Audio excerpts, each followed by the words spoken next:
close enough. All right, guys, good morning, good morning, good morning. Want to say happy Monday, March 24th, 2025. Anyway, I thought I'd make a little bit video talking about myself, okay, Mr. Number One, John the Driver. Anyway, people have asked me how I got into trucking, when did I start, how much experience I got, do I like it, blah, blah, blah, blah, blah. Anyway, I started driving trucks, commercial trucks, and got my CDL back in spring of 2005, right around April. And I started with a company called Stevens Transport that were actually a driving school to teach you and help you to get your Class A CDL, commercial driver's license. In addition to, they had a job waiting there for you once you got your license. So basically, if they accepted you as a student, you basically were already hired. That's how it was explained to me, and that's how it worked. Because trucking companies figured out, because there's a shortage of drivers, that if they're big enough and certified to teach and help drivers get their license, they'll automatically be able to pull them in to drive for them. So smart part on their part for that, you know.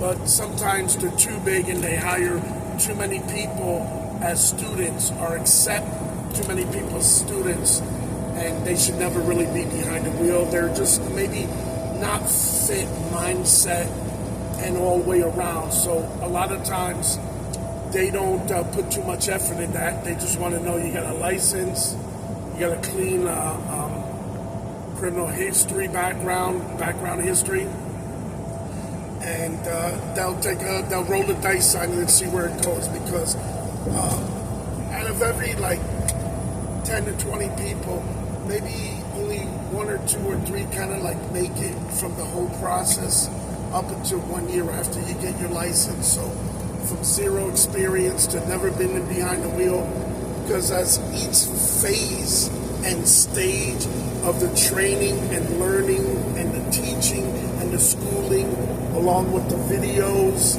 you need to watch, practicing and learning about safety protocols, a lot of people get turned off. Some people have no clue that it's not a 9-to-5 job. Okay. Or they're going to be home for weekends, or people's birthdays or holidays and all that. And driving a truck over the road, OTR, it's not that simple. But everybody's got to start somewhere. And if you have an open mind and you learn this, you can switch and transition to a regional or a local home every night type of work opportunity. Now they're out there, but the bottom line is they want you to have experience. So you're safe behind the wheel. You got to let them know you know what you're doing. And the further you get into your trucking career, with less tickets and no accidents and all that good stuff, the more it propels you into those better opportunities. You know, there's some people working for UPS, FedEx, you know, and some other major carriers, you know, even Walmart. And you have to start somewhere. So being safe, practicing those procedures was really good. So what I was doing before I got my CDL, I was actually driving box truck. I actually owned my own truck with my ex at the time. We were partners on the truck, and we did pretty good. We were local. I did that for almost 2 years, and I got really custom. I don't want to say complacent, because I was getting used to the money, and I figured, hey, if I'm able to get a bigger truck, because I only had a 20-foot box truck at that time, I figured more square footage in a truck, bigger truck equals more money, and I was absolutely correct with that.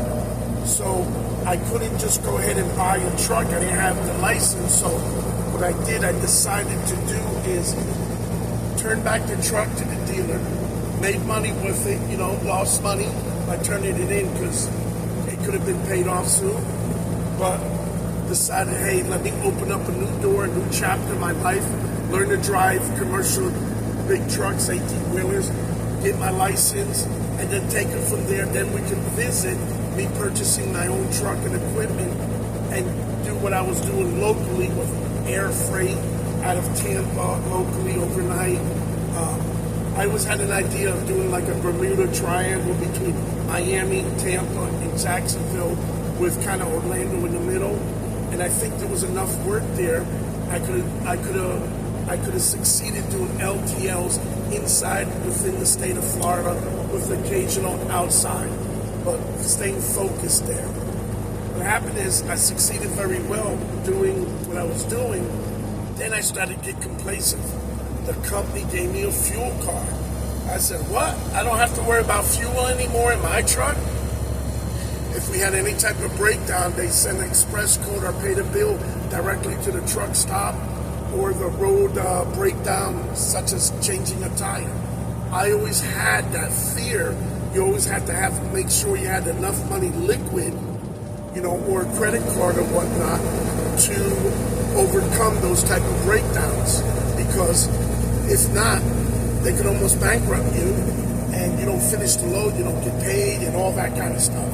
So I started realizing I was in newer equipment that was a plus. I had my CDL, so I could drive all over the country. Also, the type of equipment was a sleeper conventional truck with 1 to 2 beds. So now, if you wanted to take somebody with you, your significant other family member, girlfriend, cousin, uncle, whatever, you can, all right? And when you start out, you're going to be working as a company driver where the company paid all the expenses, the fuel, the tolls, the breakdowns, the truck payment, the insurance, the permits, all that kind of stuff. So if you had a flat tire breakdown, just for them to come out to you can cost anywhere from about 100 to 200 minimum, okay? Because they charge you by the hour, and they charge you when they leave their shop. So you're an hour away, it's a 2-hour road call, plus the time they take to fix your tire. So it could be well over $1,000, plus the tire you get ain't gonna be the quality you want, and it's gonna be a lot higher price. So you need to control that stuff, and rolling with maybe a spare tire if your underbelly of your trailer allows you. That way you want to cushion the blow. But getting back to working as a company driver, all the advantages, I got my experience, they trained me, they put me in a hotel, they give you a little scratch money, and you start learning. So I was a quick learner because, again, I was an owner-operator of a box truck. So I quickly looked at the numbers real quick. And I'm embarrassed to say, but finally, after like 3-4 months of training, they finally let me loose in my own truck because they were a real safety company. You watch a lot of videos, you train, they had their own track and drive track there for trucks. So before you went on the regular street, they had dummy vehicles and practice junk cars and trailers that if you backed into them or damaged, you didn't have to worry about that. It was made for that. It was set up. So I really appreciated that. So I wanted to thank Stevens Transport once again for accepting me as a student, passing their course, and graduating as a CDL truck driver from it. Very, very good. I got to be honest, once again, I got my CDL. I passed my road test the first time. And that's not for everybody. It doesn't mean I was better or whatnot, but I was determined. And they gave you a few chances. And if you didn't, you're going to be going home, and that was it. And it was real expensive to go ahead and get it done on your own because I tried. And I went to Roadmasters out of Tampa, Florida. I think at the time, and I'm talking 2005, 2004, they wanted like $5,000, $6,000, $7,000 credit. I signed. My credit wasn't good, and I actually had. I asked my ex's mom to co-sign for me, and I was going to do that. And she teased me that she was this, and that. She thought about it. At the end, she said no. So she had a chance to help me start my career, and she said no to me with that. And I'll never forget that. I don't hold her against it. But I'm telling you guys, don't let other people's no stop you from a career in trucking. There are schools that will hire you. You don't need no credit. You don't need no down payment. All you need is a commitment to stay working with them. It's about 1 to maybe 2 years to help offset the investment that they made helping you get your license. So it's no way around it. It's not free. If you try to get it your own, even to rent a truck for the day to do the road test, if you know everything else, go to a school. They'll help you with everything. It makes it easier. You're going to be with other students who are learning as well, and you can feed off yourselves that positive energy. But later, when you said no, I still got it done. Okay, and I'm glad, because you would have held that over my head. I know that. And you would have talked shit. So, I didn't need you. Anyway, we moved on. We got our experience. And once they finally let me loose the company, after I was done with getting my CDL, all the training, the classroom, then they let me out with my driver trainer. It was supposed to be 30 days. I was managed to extend it to 6 weeks, a month and a half, because I was learning a lot. And I was kind of ready, but I wanted to stay a little bit more, make myself comfortable, because I knew that was going to be the last opportunity to have somebody experienced with me 24/7 to learn from. So I did learn. I learned from some of my mistakes. I learned from my trainer's mistakes as well. So it was a real, true learning process, because you can learn a lot watching other people do their job. If you're paying attention, that's the key. So when we finally got done, they went back to class for another week of training and stuff, and tests and exam. Then they they matched us with another new driver. They called it the Dumb and Dumber stage. So 2 new guys with very low experience put in the truck running as a team. So we ran about 3 weeks. I was partnered up with a real nice guy. His name was Dorsey, and very intelligent. The man had retired prior from Lowe's Hardware. He retired too from, I think it was Genovese or CVS or Walgreens, one of those. So he was already collecting a double pension from those 2 jobs. This man was such a motivational for me, because here he is going into his 3rd career. And gosh, it's 20 years this year and this upcoming month. Amazing. 20 years. So this man is probably retiring from trucking if he worked that long. He didn't have to. Last time I talked to him, it was a few years after, and he started working with Jack's. That's that fast food restaurant out of the Dallas area. And he started working local, doing a few stores, delivery, working the pallet jack and whatnot. So Mr. Dorsey, I think it was Dave Dorsey, and I wonder how you're doing. I hope you're safe, and I'm pretty sure you completed your 3rd go-around with the 3rd company, 20 plus years, or getting close to it. So God bless you, your man, your family. You're a great man, a role model, and I'm proud of you, man. He just had the ingredients, man. Focus, determination. Didn't allow people to deter him. Stayed positive.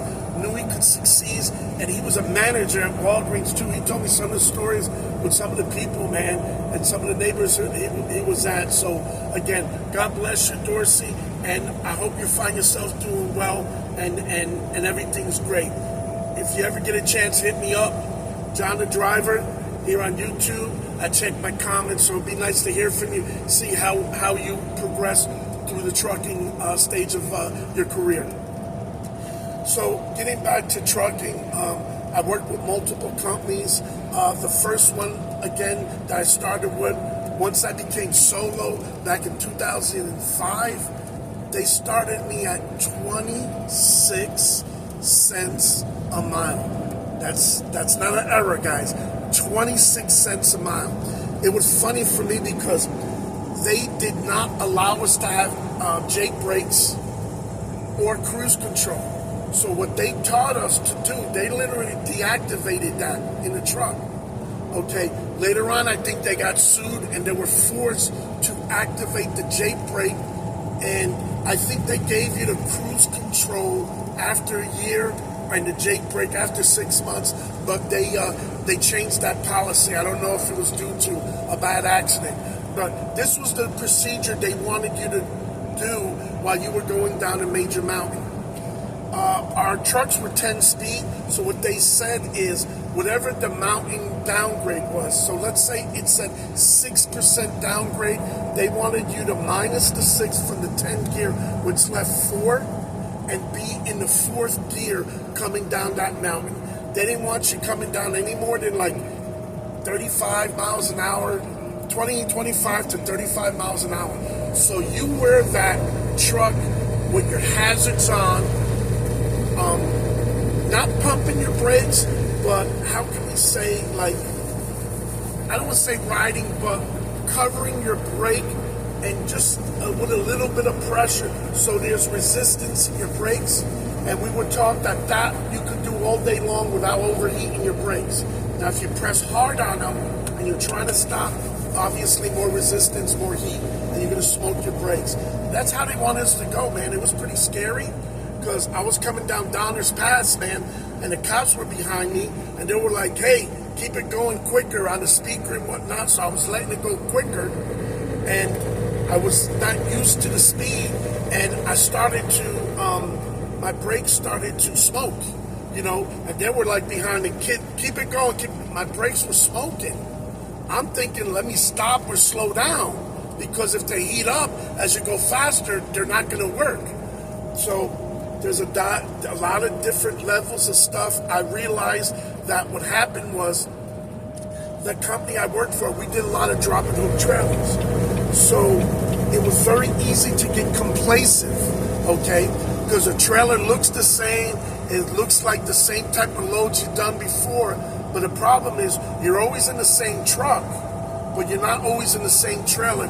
Turns out those trailer brakes were out of adjustment, and we're new, you know, should we know better? Yeah, but I gotta be honest with you, man, they never took us underneath and showed us how to check the slack adjusters and adjust them and whatnot. I'm gonna be honest with you, they didn't do that. They talked about it, they explained it, they showed it a little bit on video, but they never took us underneath the truck on a little skateboard and, hey, this is what you need to do. So I learned on my own how to adjust the brakes without getting underneath. So what I would do is if you had a separate trolley brake for your trailer, I noticed this, and this is how I did it, guys, is right before I go down a major mountain, they would always have an area called brake check. And it's kind of like almost mandatory. You need to pull in there, stop, get out of your truck, check your brakes, check your tires, check your lights, do a walk around, just make sure you didn't have any hose leaking, anything obvious. Now, the sad thing is, you're at the top of the mountain when they want you to do this, right? So guess what? There's no way to come off that mountain but go down. But if you really needed some type of service, your company should dispatch a mobile mechanic to you to help repair. If they can't repair it, they'll send a tow truck, and the tow truck will tow you down. Now, if you're an owner-operator, you don't really want to hear that type of talk, because tow trucks, very, very expensive. At $500, $600, $700 just for the guy to answer the phone and say, where you at, you know?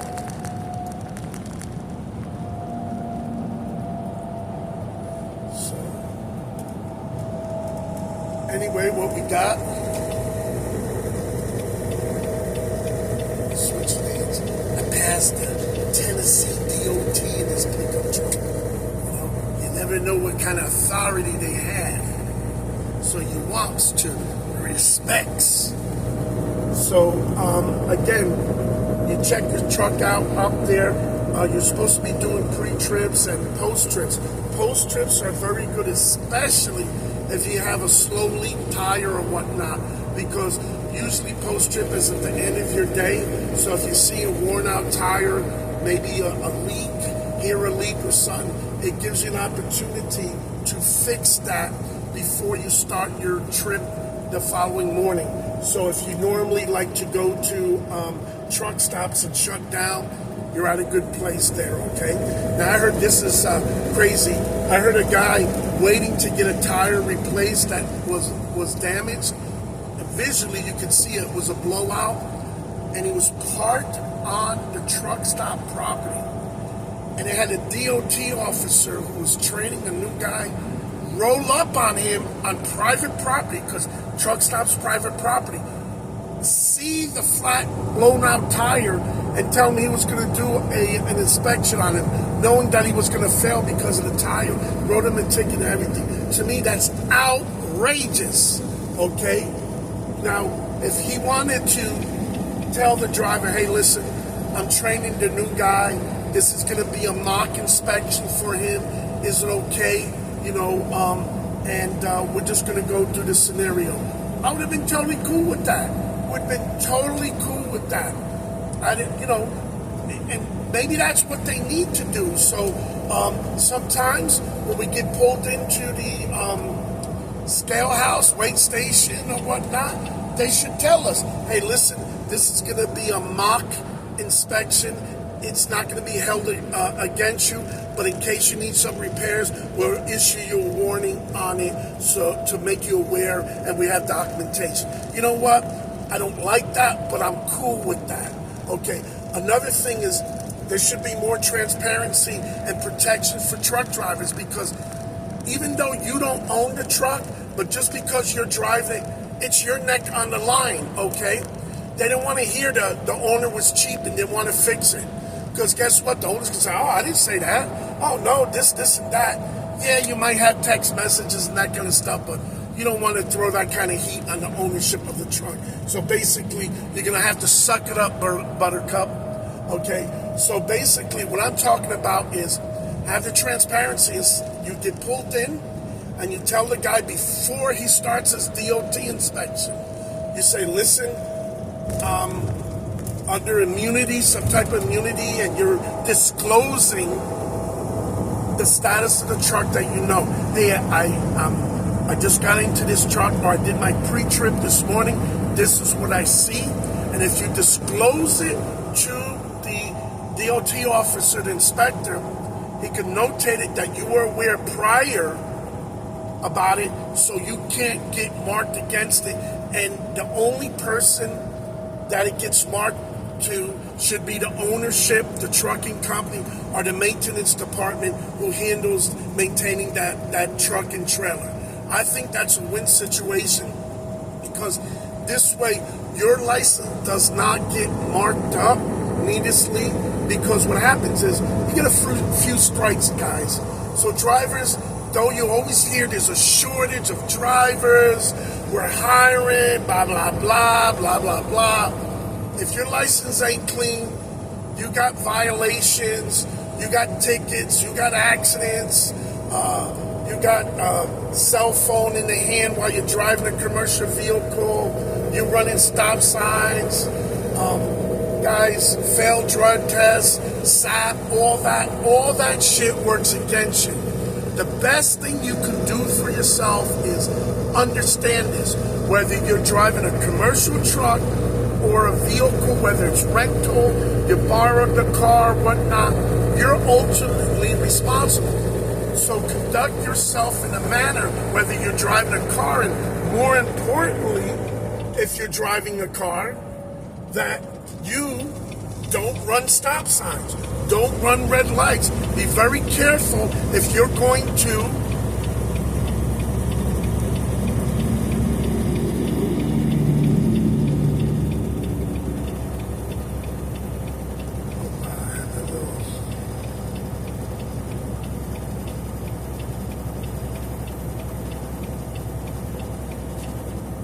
sorry about trying to multitask and be safe.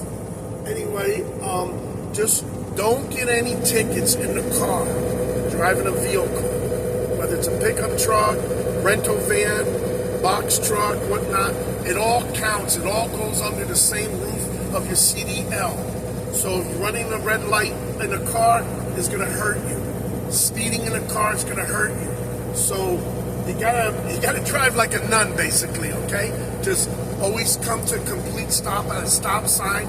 Do the 1, 2, 3 count. Look both ways. I always carry the mentality of there's a cop parked somewhere watching me. Where is he? So when I stop during my 1, 2, 3 count, that I'm a complete stop before the stop sign. Cool. When you're able to make a right turn on red, a lot of companies, they don't want you to do that in the big truck. But if it's legal to do so and you're able to, make sure you come to a complete stop. None of this rolling stop sign, rolling red light bullshit, because sooner or later you're going to get caught. That ticket's going to hurt you. Come to a complete stop. Look to the left, look to the right, look ahead of you, quickly glance, make sure. Be very careful in the truck. There's a lot of blind spots. Your own mirrors that are used to help you see can help you not see. They'll block your vision. Don't be afraid to move. Don't have your seatbelt on too tight. If you have to, remove it real quick so you can maneuver yourself, that you can see all sides around you. You know, don't be too complacent. Oh, I'm strapped in, you know. Fuck it, if you have to, put extra cameras on a certain angle so you can see. Grab a mirror, throw a mirror and see, can you see anybody from around here, you know? I mean, you gotta think outside of the box, guys, you know? Make sure you have good working sun visors. Put a little tint on it. It's maybe not legal, but you throw a little strip on top so that sun doesn't come beating you in the face when you're driving west in the afternoon. Or if you're driving east in the morning, it could be real blinding. Another thing about seeing is make sure your windows are clean. Not just on the outside, inside too. Inside don't get as dirty as quick, depending if you're a smoker, you drive with the windows open, you know, or you know, the weather conditions, you can get condensation and it'll stain the window with dirty water, you know. You want to clean them at least once a week, a couple times a month, and that'll help you with night vision as well. So mine are actually dirty and they're due to get clean, but we're gonna address that because I'm gonna be at my destination like a day ahead of time, and I'm gonna put that time to good use. Anyway, other things, good tips are have a seat. Okay, don't be that blabbermouth on the CB, but listen, adjust it, learn how to use it, you know, and you can learn a lot by just listening. All right, let's see. We're gonna scroll.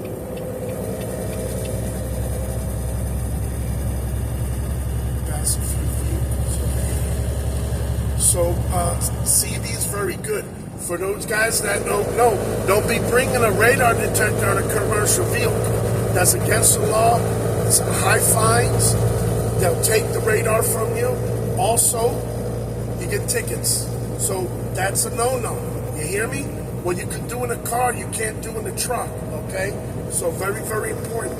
And also, there's a lot of places where you're not supposed to be in the left lane or left lane just for passing. So if somebody passes you from your right side, that's a clue, guys. There's your sign.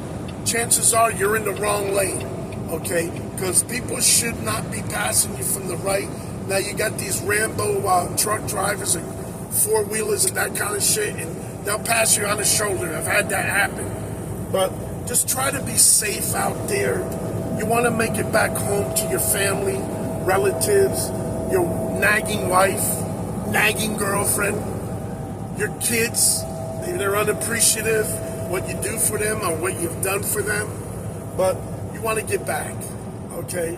So I learned after figuring out I couldn't make money with 26 cents a mile after I graduated. Man, I got back after 1 month on my road. I realized if I did 1,000 miles, I was going to make $260. So realistically, your cap was around 3,000 miles per week.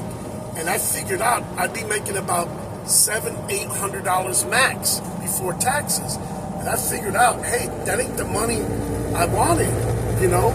And I realized the only opportunity at that time with my minimal experience, I went to the leasing office, the lease purchase. That's the words from hell. Lease Purchase. Let me tell you, it could work for you. It won't work for everybody because there's a lot of people, their mind is closed. So you can't convince them. But what was advantageous was you would get into late model equipment. Okay, you got a higher paying salary, but you were responsible for all the maintenance, expenses, fuel, repairs. Okay, but it put you in a level where you were basically an owner-operator, where you're able to claim a lot of things.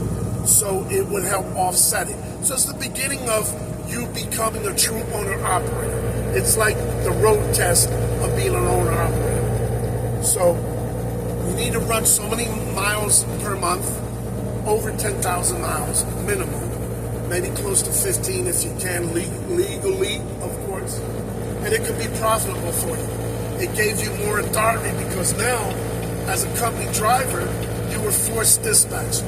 What does forced dispatch mean? Forced dispatch means you're a company driver and you can't say no to the company. If they tell you go do this load, oh, but I want to go, you got to do this load. Now, a lot of companies will let you input and suggest, and they'll try to work with you, but there's a small percentage that says, nah, you're doing this. You want to go home for what? Nah, ain't happening. We don't have any load going that way. Okay, that's why one of the questions is, when you get started with a company, is what are the lanes you run? Where's your truck parking at? What do I do on time off? And that kind of stuff. So, got to do all that as part of the game of getting hired and looking into a new company.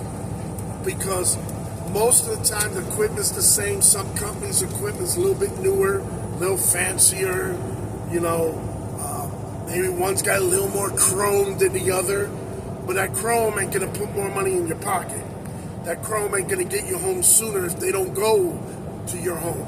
So you gotta have all those questions lined up, and a lot of times you don't know what's the important questions, but you will learn quickly, my friend. Okay, because when you're not going home and you start asking the questions, after a few weeks or a few months, you realize you might be working with the wrong carrier. Okay, so the best thing you could do is do the best you can. You never want to abandon equipment. Abandon equipment means whether your company lease, purchase, that you did not bring the company's equipment back to where you started from. Okay, so that's abandonment. Okay, so you will not get hired by another major company if somehow that statement appears somewhere on your DAC. Okay, now you have some companies that will do that to blackball drivers because they know you might be really qualified, you may be really good, and you could be successful somewhere else. So out of spite and anger, they will falsely report that you left company equipment abandoned somewhere and you didn't bring it back, and it cost them money and all this stuff, and you're going to be blacklisted. So be really, really, really careful. I've had one company do that to me. I had another company try to do that to me, but they didn't realize I was still in the same town. When I got on the phone with the guy, he told me I abandoned. So I tell him, what do you mean? I brought the truck back to the yard. And I told him, I says, if you want, Archibald was his name. I said, I'm still here in town. I could come back and we could discuss it in person further. So then he made it real clear to say that I abandoned my lease, meaning I walked away from my lease. It wasn't illegal, so we cleared that up real quick, because the new company that I was working for, and this was a slick move on my part, is before I quit the current company I was working for that tried to pull that abandonment thing, I was already in orientation, completed it, got assigned my truck and everything, so they were real helpful, and they paid the cost of my taxi for me to, after I dropped the vehicle at the yard, to come back to orientation class. so it was nearby. It was maybe a 20, 30-mile ride, maybe even less than that. So the director of the lease at the new company told me, John, we got a little problem here. I said, what? He says, they're reporting that you abandoned the vehicle. And he said to me, I know you didn't abandon it because I paid your taxi coming back. So that's when I called him. I got Archibald on the phone. He was a little bit upset at me because when you're a guy that knows your shit and they know you're successful, number one, they hate that you left them. They're not going to beg you to stay, or they might if you're that good, you know. And they're upset because they know you have it within you to be successful somewhere else, and you're just telling them bye-bye, wiping your feet on the doormat on the way out. So they have a real problem with that. So that's the way they handle it. It's a bad way, and it should be more documented for them to prove that you left equipment abandoned. Now, if you're foolish to leave equipment abandoned, that's you. Don't do it, guys. I don't care how upset you are. Figure out a way, okay? That's why the best thing you should do, and it's hard because we're out here living paycheck to paycheck, is build yourself up a goodbye fund, okay? So when you're leaving one company, either coming home or you're going to another company, try to have about $1,000. Put it on one of those prepaid debit cards, tuck it in your wallet, forget you have it, and if you need it, you got it. That will cover if you need a plane ticket. That will cover if you need a bus ticket. That will cover if you need a rental car.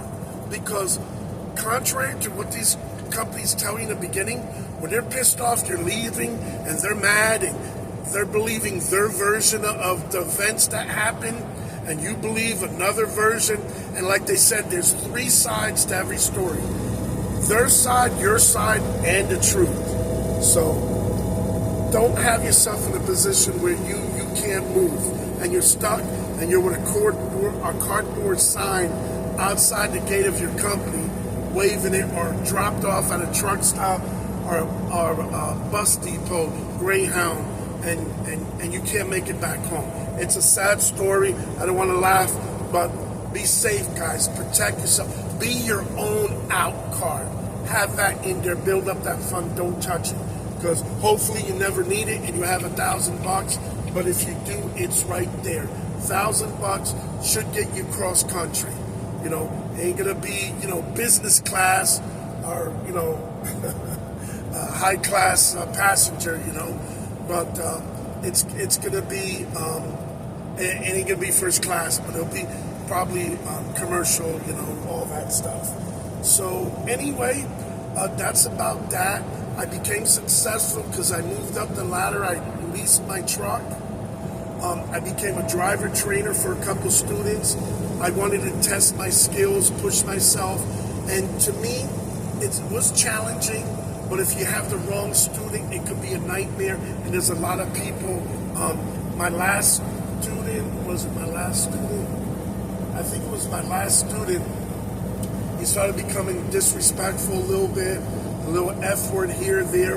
It was real cordial and respectful at the beginning, and I didn't like that. And it was like the second time, and I put my foot down and I pat myself on the back. I mean, I didn't leave him just in the street, but we were at our facility. We had a small trailer facility lot in Laredo, Texas, and I left him there. I let dispatch know and stuff, and there was a trailer there that he could have stayed, couch and stuff, washing machine, so he wasn't in the street. So then the next morning, he thought like things were going to be kosher, and he was waiting to see. I saw him. I was just upset because he disrespected me for the second time, and it had to do where he was bringing his own cooler to plug in, and we didn't have APUs at the time. So what happened is the truck did not start. So I had to get a jump start the first time. Okay, and it was crazy. So I bit the bullet the first time. So the second time I left him at the yard with the truck, and I gave him a key. I said, make sure you start the truck up every so often, put the air conditioner on. you know, and I went with another driver. They actually, at that facility, and that was with Stevens Transport, they had a company vehicle that they let us have access to. So we went to the truck stop, we went to get something to eat. My student didn't want to hang with us. There was other students, so he wanted to roll with the student posse. Okay, so I respected him, let him. So right before we got back late at night, I was all day long, he calls me and tells me the truck doesn't start. So I told him, why? Didn't you start it? He told me, oh no, he didn't want to burn fuel and whatnot. So I told him, I said, hey, listen, there's jumper cables there. Get a jump, or, oh, there's nobody else. I said, well, get the jumper cables ready and wait for me, okay? So he got the jumper cables ready, left them dangling, and went like he was sleeping. He didn't want to do nothing. I was like, he was the reason the truck didn't start. I wanted to show him, to teach him how to jump in case it happened. So I really felt like he was taking advantage of me and using me, okay, and I was his maid. I was his keeper. So it didn't rub right, so I was telling him and stuff, and he I don't know what we said. I think I told him, you know, you were here all day, why didn't you start the truck? That's a bullshit excuse. I gave it a key, start it up so it doesn't happen. So he was probably running his cooler again and killed the battery and left it to me, calling me, okay, your truck didn't start, that's it. That's not how you operate in trucking, man. Whenever there's an issue, you embrace it. Okay, you may not like it, but your truck doesn't start. Number one, you got to get it started. You want to find out what was the reason that caused your truck not to start. If it was due to the battery, you might have a short. Maybe you left something on. Figure that out so it doesn't happen again. If not, you're going to be jumping your truck all day long. Every time you shut your truck off, you know. So common sense. So again, like he cursed at me, told me to go F me, whatever, and it was getting real close to the end of his tenure of training. So he felt like he already learned, and it happened. I even got that a little bit. So it's a stage you go through where you feel like you got your license, you got your training, you're going to be getting your own truck, and like, oh, I don't need you anymore. It's sad, but we go through that phase. So learn to keep respect for your trainer, even though there's some trainers that don't deserve the respect, but they have to grade you as well and let the company know how well you did. So they're holding a report card for you. So let all that time pass by, and then, you know, you can voice your opinion or tell them. So I knew he was disrespectful. What else we said? It never got physical or nothing like that, but it was enough disrespect that I didn't want him on the truck anymore. I called the company, let him know. They backed me up. And sadly for him, and that was not my intention, because he did not complete his full 30 days. It was a few days short. If he was going to continue with our company, he was going to have to go out again with another trainer, okay? And sad, because this was a guy, he was from California, you know, American, and he just liked trucks. He always wanted to learn to drive a truck and all that. So to me, it gave me the impression he was already financially set from his previous endeavors with work and career-wise. So he might have said screw it and walk away from it. I hope he got back into it later, but he had that look that he reminded me a little bit about the Crocodile Hunter, that type of army fatigue, that plaid, or whatever you want to call it, with the shorts and stuff. So, you know, he looked like a Boy Scout, overgrown Boy Scout a little bit. So, personally, I can't remember his name right now, but I hope he stayed into the trucking career and persevered and got it, because I think he would have made a good trucker. But everything's attitude too, man. You gotta be thankful where we are. Somebody's sharing their knowledge. Yeah, it could be somebody else, but try to maintain respect. You know, be bigger than that. So it set him back, but I hope he overcame it, and he became a better driver because of it. Okay. So outside of that, I bounced around with a few companies. always usually at my control. I would leave one company, go to another one that was a better situation, whether it was better dispatching, better loads, better equipment, higher pay. And it's a good feeling when you can leave one company, another company wants you, and there's bonuses involved and that kind of stuff. But don't just be jumping around for the point of it, because it can come back and hurt you. I've actually gone back to work with Stevens, and it was successful, and I wound up leaving them. And I would consider going back with them again, and I'll tell you why now. Is I would definitely embrace their lease purchase. Okay, no doubt about it. Gives you a lot of control. Second is I would be definitely contemplating being a driver trainer again. Right now we're getting into the early spring, season, so it takes about a month or two to train somebody, and you could do a couple of students before getting into the fall and winter. So if you could do 1, 2, 3 students or whatnot, you could make some extra money training these drivers, because typically how it goes, the company will pay you as if you are driving while your student's driving, and they pay them a flat fee. So you can almost double your mileage now.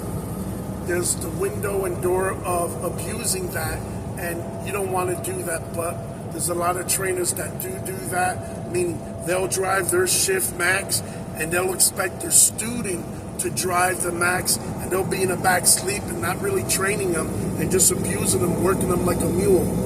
That's not cool. Those driver trainers, you know who you are. Those are ones with the big paychecks and stuff, buying another house, all this on the backs of your trainees. Treat them better than that. Teach them, over the course, if you're a good trainer, you just have to pick up maybe an extra student a year or so, and that'll offset the time that you don't crack the whip and work the students across the board like mules. It's not cool. I know people, I've talked to other drivers, and they just think that that's the norm, that student's there for their financial fulfillment. Not the case. And then they don't give any really training. Students, nobody knows how to back up a truck when you're born. It's something you learn. The more you do it, the more comfortable you feel, and you're going to learn. And because there's different shippers and receivers, so there's a different layout. Might be more cars, more trucks parked, dock, a block. I get that a lot. So normally there's probably enough space for you to do your maneuvers and set up for your backing, but it's limited because I have pallets here, garbage here, debris, broken down vehicles, other drivers parking, refusing to move, and that kind of stuff. So it's going to take a while for you to get good. Just learn to accept it. Just learn the other things that is in front of you that you can ask questions, practice, and get good at. So get good at driving forward. Get good at holding the truck between the lanes. Using your turn signals, when you got to use your horn, watching about traffic coming in from an on-ramp onto your lane, yielding and that kind of stuff. Get good and practice that. So we talked about it a lot, and what I did is I got in and out of trucking. I would do a couple years, get off, stay home locally, work, then I would miss the money and then want to come back and do another year or two, then go back or switch companies. So I bounced around a little bit like that. That helped keep trucking interesting for me. Other things you really need to do is really important is bookkeeping, managing your money, balancing bank accounts, and how you spend your money and your savings. They don't teach you that in class. They should. And a lot of people, they run their truck like how they run their house. They pay their bills late, forget to pay some, don't budget themselves. Out here, you're got a chance to eat out all the time, and than going to Red Lobster every day of the week. I mean, I'll do things like that, but not every day. But I do eat out every day. So I pick and choose. Now that the warmer months are starting to come, I try to limit myself to at least one good meal a day. And sometimes that meal lasts me. Like, I'll have a meal later after lunch, and that will hold me over to the rest of the night, maybe sneak in a snack or some fruit and that kind of stuff. So there's a whole routine to learn out here. There's a sleep routine, shower routine, getting home routine, managing your money, managing your paycheck, doing paperwork in a timely manner or you don't get paid, communication, text messages, load checks, checking your trailer, maintenance. So there's a lot to do out here to stay busy. Don't just be on a phone or playing your video games and getting started late. You want to try to start your day. So there's a lot more to cover. I just wanted to give you the ball of wax. On top of another routine is check your weather, especially when you're going to certain states that are prone to poor weather. And I kind of did that myself today. I have the Weather Channel app on my phone, so I get reports on that. Finding out when there's high winds is very important. Tornadoes, lightning, road closures, all that kind of stuff. So I live in Florida, so we got to pay attention when it's hurricane season as well. Okay, guys, so just be real careful. Know where you're going, be well informed. It's always better to get up earlier and start driving if you're legal to do so, or just get up early. Get in the habit of getting up early. Understand what your day is gonna take for you to get through your day. Okay, plan ahead. Right now I got 481 more miles. Looks like I'll be there under 7 to 8 hours, under 8 hours, depending on traffic conditions and weather, of course. So just do the best you can. It's a real financially rewarding career being a truck driver. There's people that own multiple houses. There's people that built their credit up. Maybe you want to get that fancy, 5 Series BMW. That's me, or what other goals you have. Maybe you want a convertible Corvette or something. You can achieve that driving a truck. It's just all in proportions, Maybe don't buy your vehicle while you're still driving the truck. Right before you get off driving the truck, maybe that's when you apply for a loan for it, This way you get to enjoy the car. Make sure you have a place to park. A buddy of mine not too long ago bought a motorcycle. So he's limited on his enjoyment of it, and that's what brings him joy. So I can respect that, because after all, you want to treat yourself. You work hard out here, okay? So whether it's food, going to bars, chasing the skirts, casinos, going on camping trips, traveling, going on cruises, or just enjoying time home. Maybe you go hunting, or you maybe go into when they have these bike weeks all over the place. So it's good. So he decided to treat himself to a motorcycle. Got that motorcycle painted. So as he's working, he's taking care of that. So the bike will be paid off soon. What he even does is he rents motorcycles and ATV stuff. He's with some clubs, so whenever he's in, say, area like Las Vegas, near it, he'll go ahead and do that in California. So it's good. So just do something, take care of yourself. Don't forget to take care of yourself.